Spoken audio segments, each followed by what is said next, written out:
Ya, pemirsa masih bersama kami dalam program Bincang Malam dan masih dengan topik Damailah Indonesiaku bersama cegah terorisme. Dan tadi sudah kita dengar seperti apa sih BNPT itu dan juga pengalaman-pengalaman dari salah satu mungkin yang ikut dalam aksi terorisme itu ya, Ustadz ya. Dan juga di sini ada Max Boni yang merupakan salah satu korban teroris yang JW Marriott 2 ya. Dan mungkin langsung aja apa yang Max merasakan ketika menjadi korban bom di JW Marriott ini? Adakah rasa emosi, marah, dan kesal sama orang yang melakukan itu? Sebenarnya terbaliknya, saya masih ingat pas 5 menit dari bom, saya diantar keluar, ditaruh di aspal jalan, kaki kiri saya sudah lepas badan, tangan kanan nggak bisa bergerak juga, merasa lepas, tapi di sana saya masih ingat saya teriak dua hal, yaitu pertamanya kenapa, dan kedua saya masih cinta Indonesia. Jadi sebenarnya saat itu walaupun langsung tahu apa yang terjadi, saya masih ada kepengen untuk ekspresikan kecintaan saya buat Indonesia. Sudah berapa lama di Indonesia? Sebelum bom 5 tahun. 5 tahun. Dan sekarang ini sudah berjalan hampir 10 tahun. Hampir ya. Hampir. Dendam nggak sama Ustadz Ali?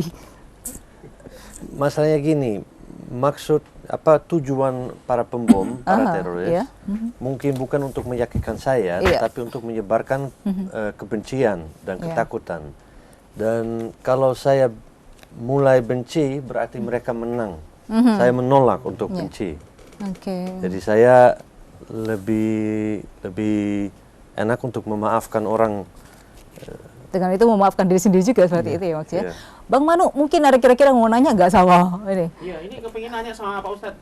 Pak Ustadz tahu ceritanya tadi siapa? Malah serem tadi jadinya. Ada Ambroji ya? Jadi tadi tanyanya apa, Mas? Apa Bang? Pak Ali. Iya. Bapak kan mantan teroris ya. Sekarang istilahnya kan sudah tidak lagi. Kalau Ustadz bilang udah tobat. Ya. Itu Bapak kira-kira takut enggak dengan kawan-kawan Bapak yang terdahulu? Kira-kira kan Bapak dikejar-kejar sama mereka gitu. Didatangin gitu ya. Mungkin sama pengkhianat gitu kan. Nanti kawan sama Bapak ini juga nanti Iya, kita kalau juga pakai saya bilang pengkhianat gitu Pak. pengkhianat gitu apa enggak takut Itu gitu, Pak? gimana itu Pak? Ya, persoalannya bahwa saya ingin meluruskan paradigma berpikir mereka yang menurut saya anggap saya terlalu berlebihan. Karena memang siapapun kalau terjebak dalam pemikiran yang berlebihan, dia akan tidak sadar bahwa apa yang dia pikirkan itu salah. Saya ingin mengubah pemikiran-pemikiran tentang jihad mereka, tentang sifat-sifat takfir mereka, pengkafiran pada sesama. Itu yang ingin saya buat. Saya dalam persoalan ini namanya manusia, ya namanya khawatir itu. Iya, tetapi saya itu tidak terlalu memikirkan karena memang saya dari kecil itu dilatih dari satu konflik. Saya lama di Filipina, dari satu peperangan kepada peperangan lain, kemudian konflik Ambon saya 2 tahun, Poso juga, dari satu konflik ke konflik yang lain. Maknanya apa? Ketakutan, kekhawatiran itu sudah biasa pada diri saya, Mas. Udah nggak takut lagi. Atau ikut merakit bom, belajar kali. Mau ikut belajar sama Ustadz Ali. Untuk anti takutnya boleh lah ya. Kalau untuk bikin bom, Jangan.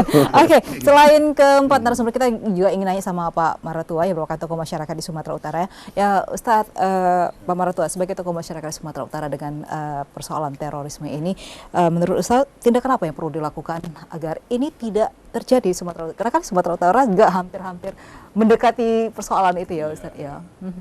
Terima kasih.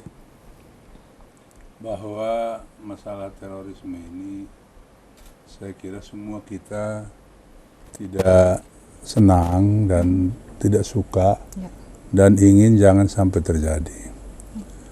Kalau kita lihat sebetulnya ini hanya diawali dari keinginan seseorang melakukan misi agamanya, dan ini bukan hanya agama Islam, bisa juga agama lain. Khusus agama Islam dalam pemahaman misi jihad. Nah, seperti tadi Ustadz Ali mengatakan, pemahaman misi jihad inilah yang mendorong seseorang seolah-olah jihad itu sama dengan teror.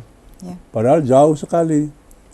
Kalau jihad belum tentu perang, belum tentu ada kekerasan, belum tentu ada merugikan orang lain.